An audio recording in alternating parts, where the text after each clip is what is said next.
you think? Wow, that was pretty like. Yeah.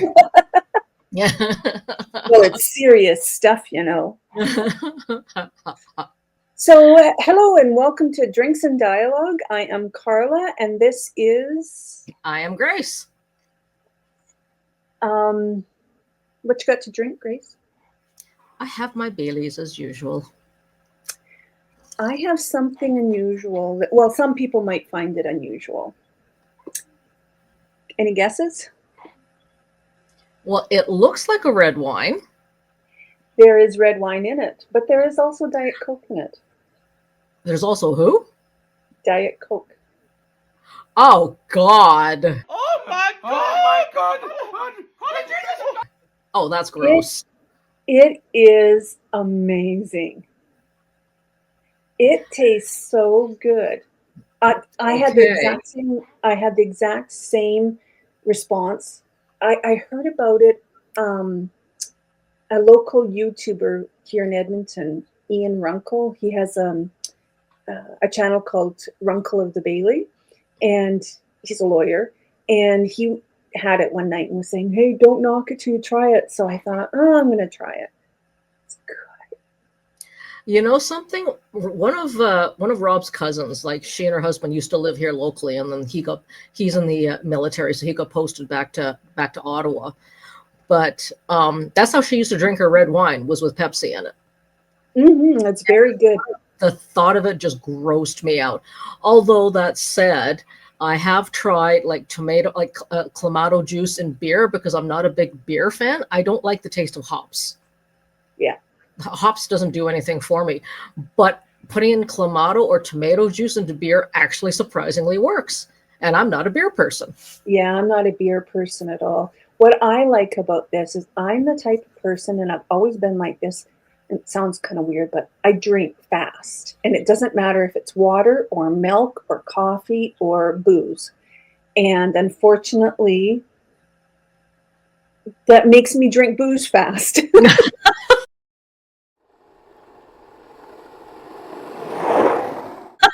Not always good. So this way I get a lot of the flavor of the wine, but some bubbles as well, and it slows things down. Alrighty then. So there's whatever. All kinds of stuff happening in the world since we talked last. Oh yeah. But first, I know that you last week that you were in the States against your will, but at a pre-planned event. And I just wanted to ask you, how did you find it going through customs? It was, I felt like it was a little weird. Now, Las Vegas is the type of place, it is very much a tourist trap. Yeah. Lots and lots and lots of tourists in Las Vegas. Okay, no surprises there.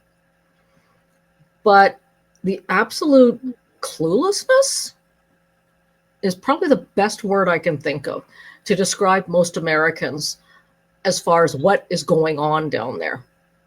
Yeah. You'd go to a store, you'd buy something, and the clerk says, "Oh yeah, so where are you from?" I mean, that's what all clerks do in Las Vegas because it's a tourist place. And so it was also, we're from Canada. I mean, didn't need to be any more specific than that. And it's, "Oh, well, that's great," and then they would be chattering on as if nothing was wrong. And that felt really weird because, of course, just about all Canadians know what's going on. Well, was it that, or was it that because they work in a tourist place, they just, like, what are they going to say? Sorry about our president? Okay, so there was one place we did go. Like, my sister and I had Korean for lunch on the Thursday we were there. And we were at the South Outlet Mall on the Strip. And, I mean, we weren't sure how the food was going to be. I mean, you know what fast food, anything is like, it's pretty gross. It was really good. Anyway, and my sister, who is a Korean food nut, was so impressed that we had to go back and give our, compliments to the chef. And he said, "Oh, well, thank you so much. I'm glad you enjoyed it." And he's like, "So where are you folks from?" And so we go, oh, we're from Canada. Oh, he said, oh, that's great. Sorry about Trump.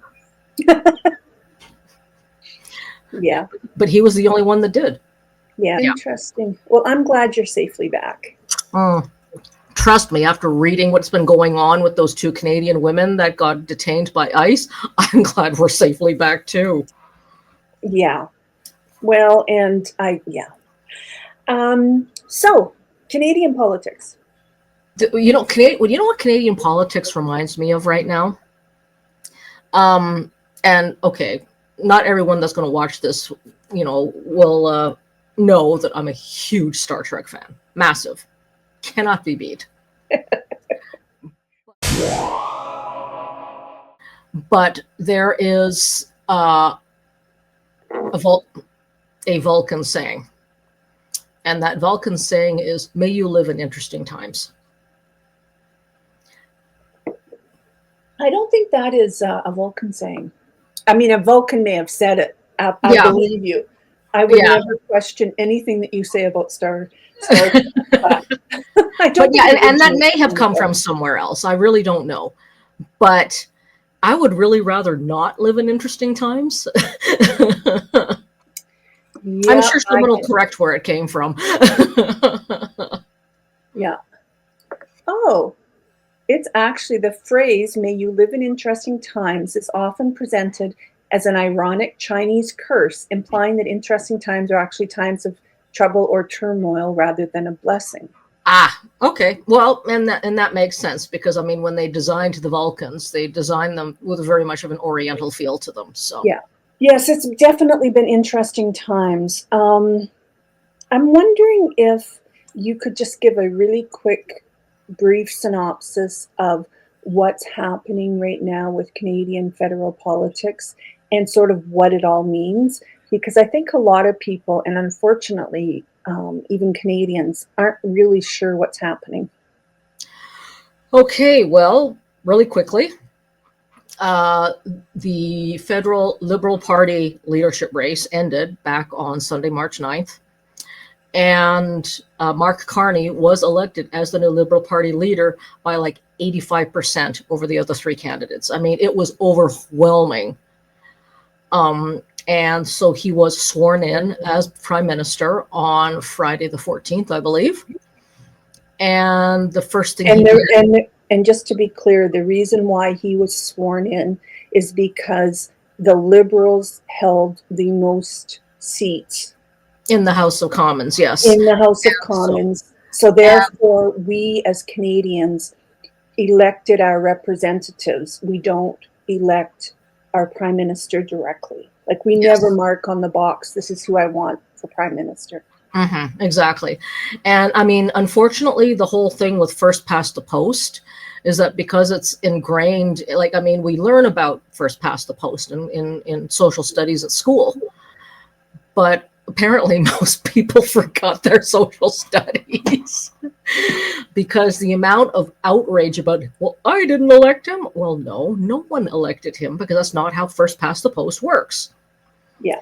But anyways, so he visited Her Excellence Mary Simon at the Governor General's home. And and so he was sworn in as Prime Minister on Friday the 14th. And the first thing he did was go to visit France and England. And I mean, I personally think that was a smart move on his place because Canada really needs to get away from the US in terms of trade and relationships and stuff like that. And quite frankly, Canada's probably closer to most European countries in feel than we are to the US. Oh yeah, absolutely. So, and then he very quickly came back from his European visit. He did have an audience with his Majesty King Charles III. And same thing, King Charles was wearing his Order of Canada pin on his lapel. So he is very subtly indicating his support for Canada and for Canadian sovereignty. Well, according to Trump, the king has asked him to become part of the EU. Yeah, I read that, and I'm just like horse pucky. Well, and people are like, well, it would be this, and maybe it would be good for this, and it would be, blah blah. I'm like, can we just step back a minute and realize he has no authority to ask that? There's no way he would have said, hey, come join the EU, because he has no authority to do that. Absolutely does not have any authority whatsoever. Yeah. But obviously, anyway, people are running with it because they think, well, the king runs everything. No, he doesn't. No. But anyway. Even the president is limited by Congress. Not that Congress is doing its job right now, but anyway. That's on that whole other topic.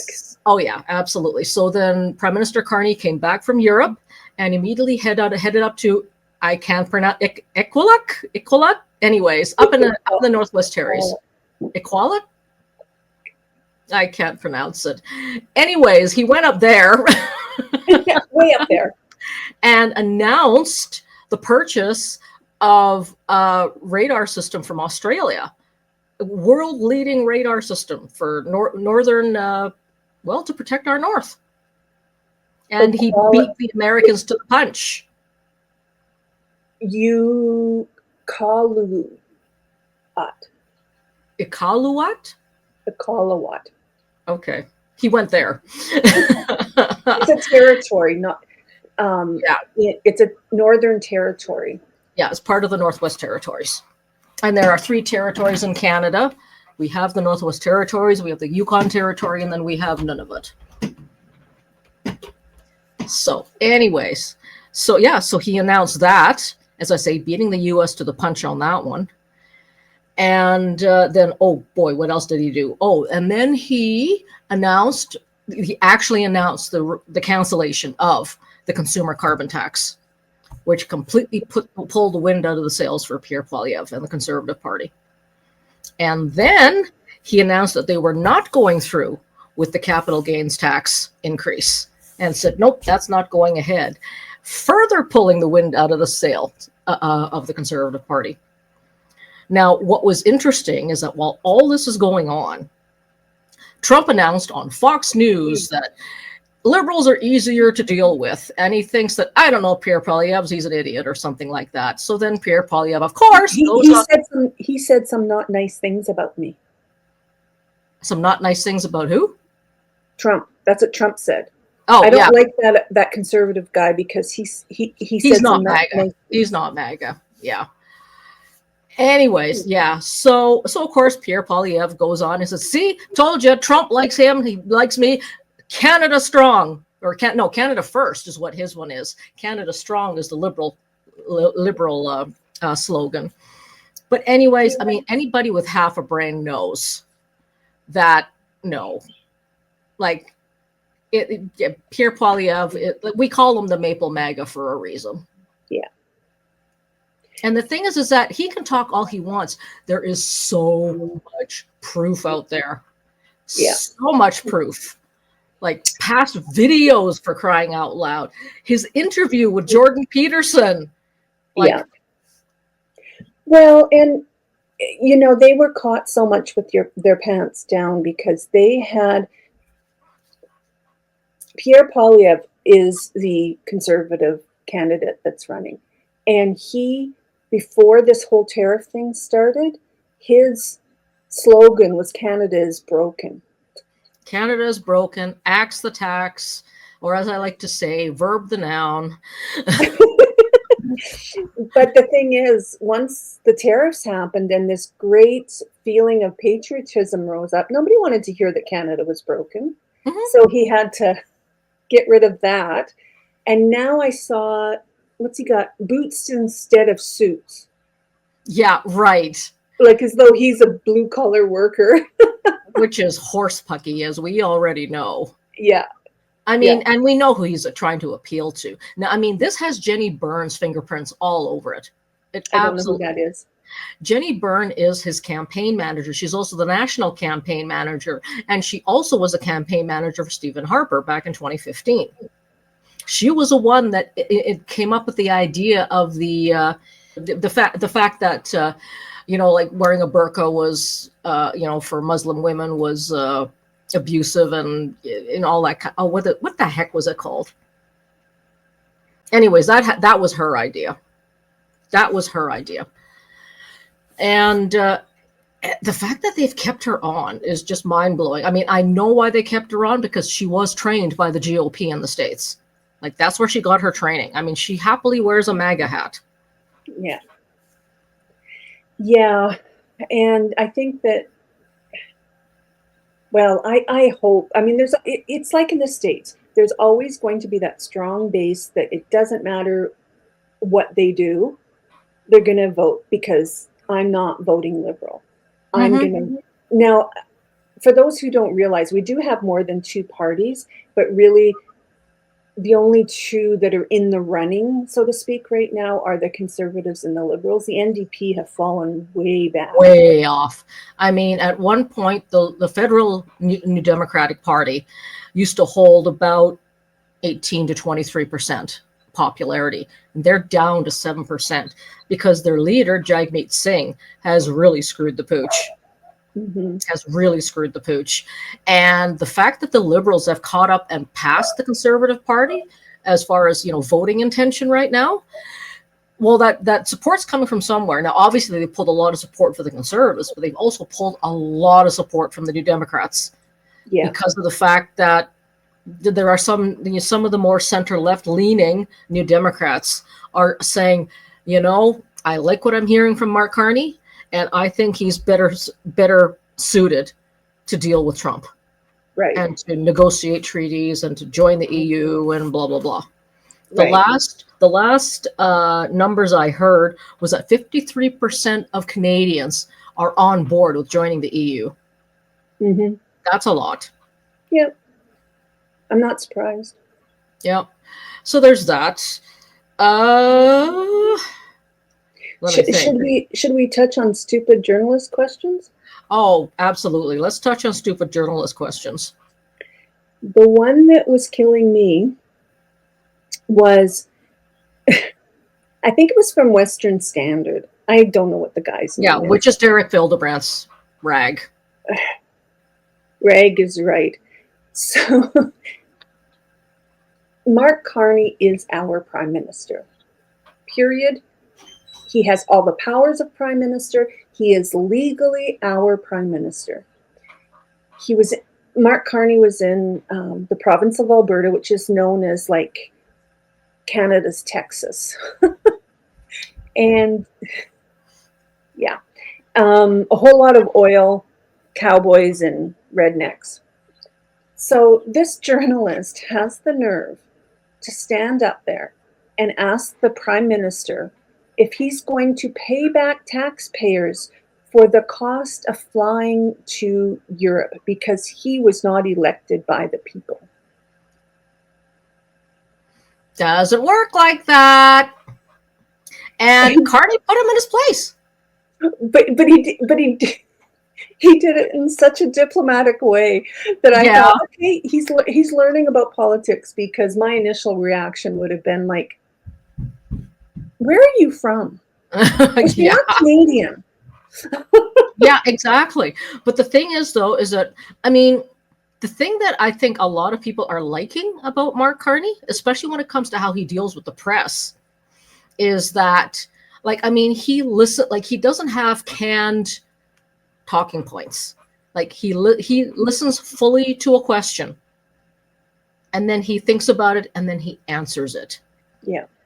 And the thing is that the fact that he put this guy from the Western Standard in his place, the way that he did, like, I mean, the guy from the Western Standard, he had no comeback. He had no comeback whatsoever. His comeback was, so that's a no? Yeah. Yeah, it was a really stupid question. The other question that they have been harping on, the media, is the whole thing in Canada. When you become an elected official at that level, you are expected to divest yourself of your, what's the best way to explain it? Your financial interests. So your investments and stuff like that. Yeah, exactly. So that you are, and you put it in a blind trust, which means that you don't know what's going on with it. somebody who's knowledgeable. Can you imagine being the person who handles a blind trust for Mark Carney, who has a PhD in economics and ran the Bank of Canada? Talk about intimidation. So anyway, you put it in a blind trust. You don't know what's going on with it. They can divest. They can sell some of your stocks and buy other ones, etc. So that makes sure that the Prime Minister does not have a vested interest in making sure. So, for example, say you had a president who owned a company, a car company, let's say Tesla, and there's no chance of them using their position to advance the business of Tesla because they don't even know if they have Tesla stock or anything anymore. So he is supposed to do that within 120 days of being sworn in. So we're not there yet. So but he already has. He did it weeks before the leadership race in anticipation of running for the leadership race, of becoming prime minister. And same thing, he's already got a security clearance. He got a security clearance in 2 weeks. But let's go back to the blind trust. Mm-hmm. Have you been watching the questions around that? I have been watching the questions, sort of. I haven't been paying too much attention to them, other than the fact that people are saying that, you know, he has not done the blind trust, or that he has not divested himself of his investments, etc. No, they're not saying that. They're saying he hasn't disclosed what he put into a blind trust. Okay. All right. Well, as I say, I haven't been paying that much attention to it. But it's just... yeah, okay. But it's so much. I mean, he said, like, everything's in a blind trust. He has said that. Yes, and it's passed through the ethics commissioner that everything is being done according to the rules. But Pierre Poilievre is trying to say he found a loophole. Okay, well, first of all, this rule about the blind trust and the ethics commissioner was brought in by the Harper government with the support of Pierre Poilievre. Hello. But that's frustrating to me, because I know I have people like on Facebook and stuff like that saying he's not disclosing, and I'm like, disclosing what exactly? Because the fact of the matter is, he could have stocks or shares in companies A, B, and C when he put it into a blind trust. Mm-hmm. He may not have them anymore. He's not supposed to know what he has. Yes, exactly. So what good is disclosure? Their big thing was, how much are you worth? How much money? Well, this is what I love. Now, I'm not 100% sure. I think I heard or read, and I'm not 100% sure of the number, but that prior to putting all of his stuff into his blind trust, he was worth about $6 million or something like that. But anyway, I mean, he worked for Brookfield. I don't care how much he's worth. I honestly either do I. But here's the thing. How does a lifetime politician like Pierre Poilievre, how is it that he's worth $25 million? He's never worked in the private sector. MPs make about $130,000 a year. The leader makes about $250,000 a year. I mean, now, yes, granted, he has been an MP for almost 20 years now. But even so, that's not $25 million, and he did need to live. Yeah, I don't know. I would be more concerned if a man with his PhD in economics, who ran the Bank of Canada and the Bank of England, didn't have a decent amount of money in the bank. Yeah. Mm-hmm. Exactly. Oh, and then have you heard all the outrage because his signature is still on our $20 bill? Whose signature? Mark Carney's. Oh. The last time our $20 bill was brand new, he was still the governor of the Bank of Canada. So that's his signature on our $20 bill. And there's all the outrage about that. I'm like, okay, when the new $20 bills come out, with King Charles's picture on it, or whoever's picture. Then it will be signed by the current Bank of Canada governor. I can't remember his name. Yeah. But anyways, right now it is Mark Carney's signature on our $20 bill. Although, have you seen the new $10 bills? No, not $10. No. Or maybe it is the 20 with Terry Fox. I have no money, so I don't know. Anyways, like, it isn't in circulation yet. Like, I mean, they've just put up the okay. The Royal Canadian Mint has just put up pictures on their website saying this is what the new, as I say, it might be the $20 bill now that I think about it. But anyways, this is going to be awesome. I mean, I love what Canada has been doing. They've been slowly pulling off, our royalty off our money. Yeah. And putting, like, Canadians that have had an impact on our society. Yeah. I mean, I just think it's awesome. Yeah. Oh, shoot. I just totally lost what I was going to say. Was it about money? Yes, it was, actually. The reason I got a moment of confusion there was earlier this evening, I watched a video on YouTube. It was a short where he was reacting to a woman who had this, I think it was $100 bill with Trump's face on it. And she was saying, Mr. Trump, can I spend this or should I just frame it? It's got your signature on it and whatever. And then he looked into it, and apparently there's some counterfeit money going around with Trump. In Trump we trust. And that's not legal tender. I mean, anyone with half a brain knows that. Well, and I'm like, is that, like, she's serious? Like, maybe she's just joking. I mean, like, the American Mint, they announce when they release new money with new faces or whatever. People are weird. They are very weird. So when you talked about the new money, I'm like, kind of short-circuited. Well. Now, one of the other questions, and I actually had to go and educate myself on this because I had questions about this too. So people are saying, well, April 2nd is when the tariffs come in, and we're going to probably be in the middle of a federal election. The campaign? Oh, absolutely, we will be. Yeah.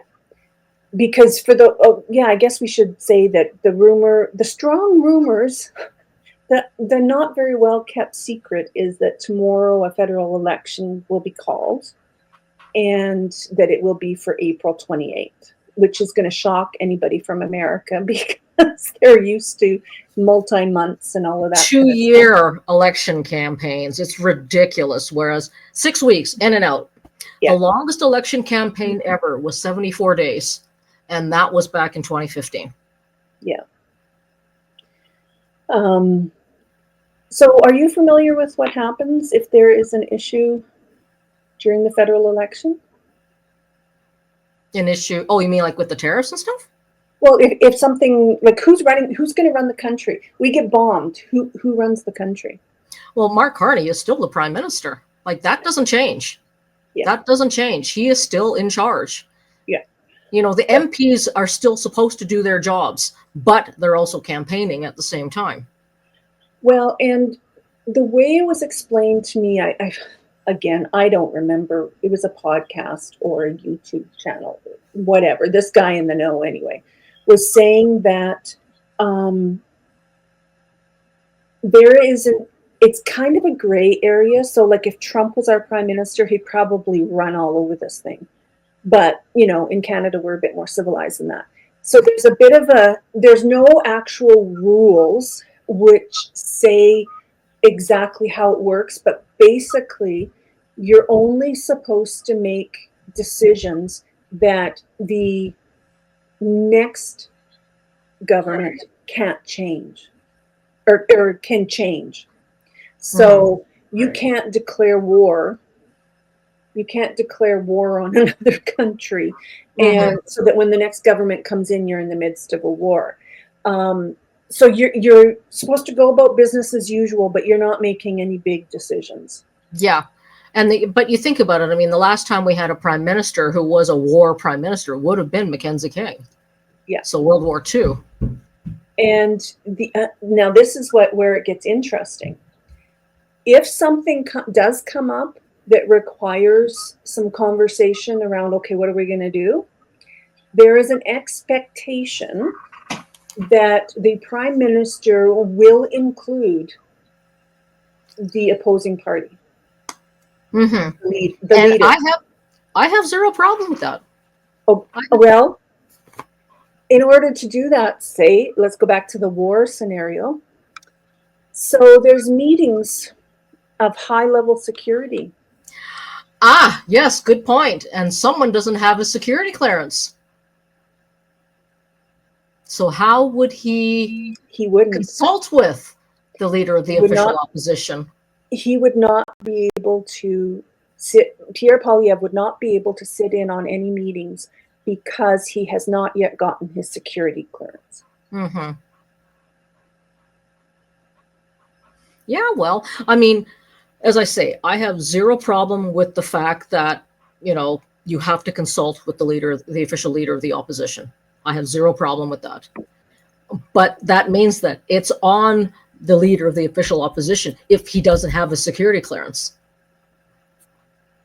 So then that means that the Prime Minister's not going to have a choice except to make this decision himself.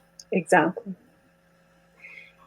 Was it you or someone else? I think it was someone else who told me, because I said, what is Pierre Poilievre giving as the reason why he's not getting his security clearance? Because the reason he hasn't gotten a security clearance is because he says that by getting it, he would not be able to criticize the government for doing A, B, or C, which makes absolutely no sense to me whatsoever. Well, and that's what I was told too. And I'm like, so he doesn't want to know the truth because then he's not able to attack somebody based on on untruths. Yeah. I have no clue. No clue whatsoever. That's so bizarre. It is. Bizarre. So, I wanted to bring something up, and Grace, you don't know anything about this. Alrighty. Well, no, let me rephrase that. You don't know that I'm bringing this up. Okay. Are you aware that the federal government is bringing in Canadians with Disabilities grant or funding or whatever, where they're giving $200? Yes. $200 for anybody that has a diagnosis of any kind.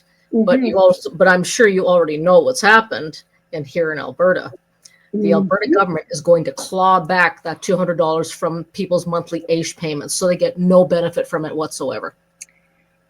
The premier of the province of Alberta, who says we never get anything from the feds, is taking money that the feds have given to people with disabilities to use. They're using it as a subsidy, basically. Mm-hmm. Like everything that they get from the federal government, they scream that we don't get anything from Ottawa, and then when they get something from Ottawa, they don't spend it for what is designed for. What about the dental coverage? Well, I don't know anybody who was who qualified for dental coverage, like the universal. My understanding was Danielle said no. Alberta didn't get it. Oh, well, okay, actually, yeah, and they did the same thing with universal childcare as well. They didn't want any part of it. But that's on our provincial government. That's not on Ottawa. You're right. I have been trying desperately to stay out of active politics. I am going to be organizing a protest. Good on you. I think so.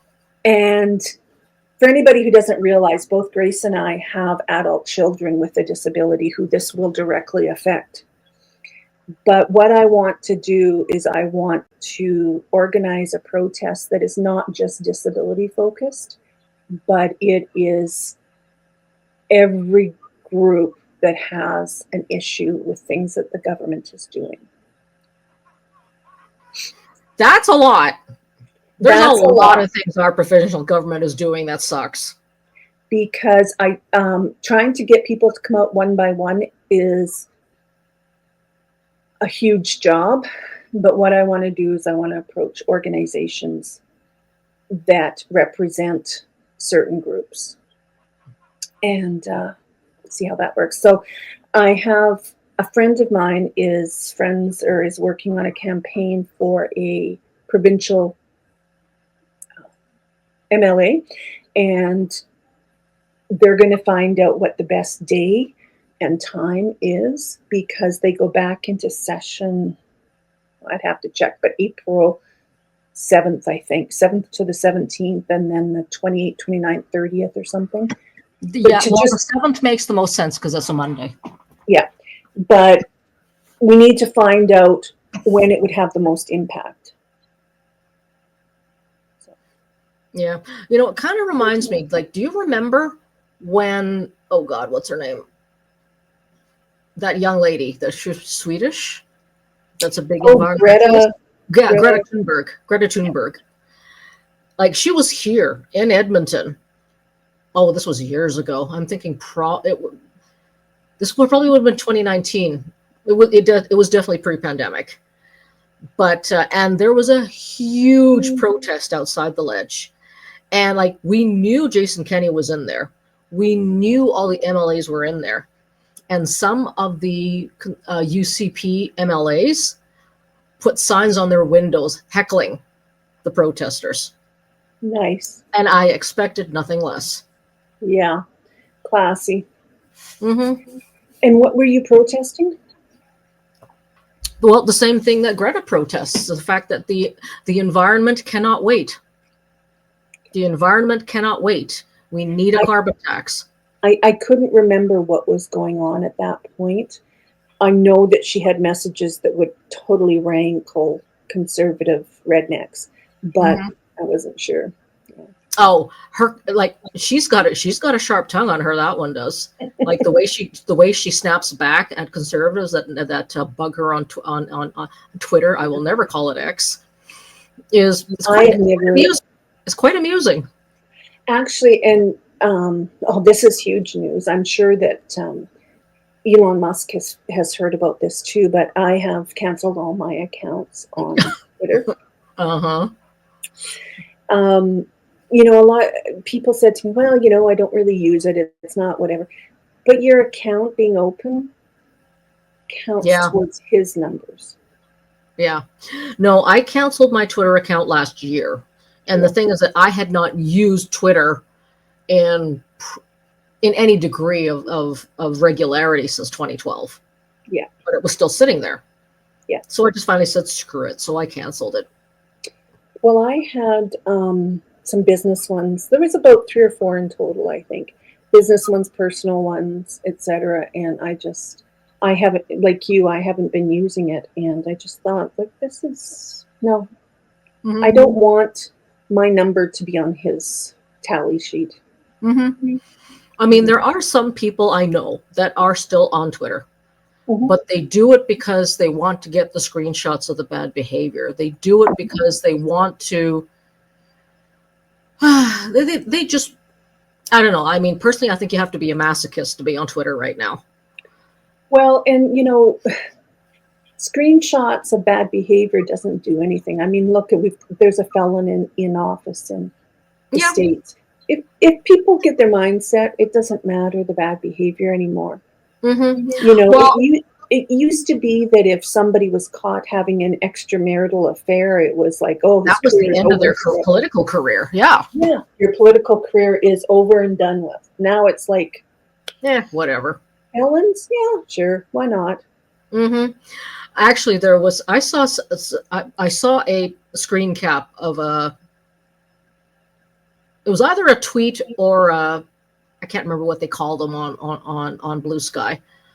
But anyway, someone said conservatives on Twitter need liberals to make themselves feel like they're owning the libs, you know, to make themselves feel better, kind of, or to make their experience, you know, good, quote unquote. Whereas liberals on blue sky don't need conservatives there to make them feel good about being on the platform. Yeah. Like this whole owning the libs thing. I mean, it's just like, oh my God, enough already. Yeah, I don't understand. Well, I do understand it in the sense that if you view politics as a game that can be won or lost, yeah, own the other side if you want. But if you look at it that it is the way we decide on and choose the best person or party to govern us, and who has the policies that align most closely with our values, how do you own anybody? Mm-hmm. Yeah, I mean, it's like the whole thing with DEI. I mean, it's anti-DEI. We don't want DEI. So Target pulled their DEI and they probably lost $15 billion off their valuation. But I mean, so people are against DEI. Okay, fine, be against DEI. But if you were to actually call it what it is, diversity, equity, inclusion, and you use those words, would people be so much against it? Yeah, I posted something around that, a meme around that. Like, if you're against DEI, that's fine. So is it diversity that you're against? Is it equality that you're against? Is it inclusion that you're against? Like, tell me, which one of those words offends you? Yeah, I mean, I would venture to guess most of them don't even know what DEI stands for. All they know is that it's bad because Trump told them it is. Yeah.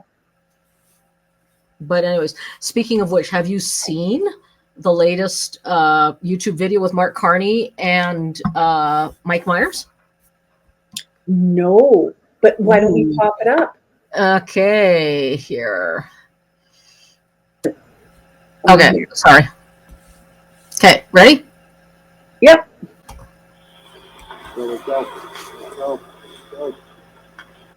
That is awesome. I like that. Yep. Okay, so anything else? Nope, can't think of anything. Okay, well, we will. When are we going to have another one up? Sorry, what? How many days before we have another one up? Well, the only reason this took so long is because I was on holidays. I know. But I know. Yeah, whatever. Whenever. Okay, well, I am very flexible. We're going to attempt to have 2 a week. Okay. Like this. And then there may be some shorts because I know Grace has things that hit her that she wants to share with us. And she's going to, when that happens, she'll throw out a video on that. And same with me. And yeah. Sounds good. Well, thank you very much. All right. Okay, thank you, madam.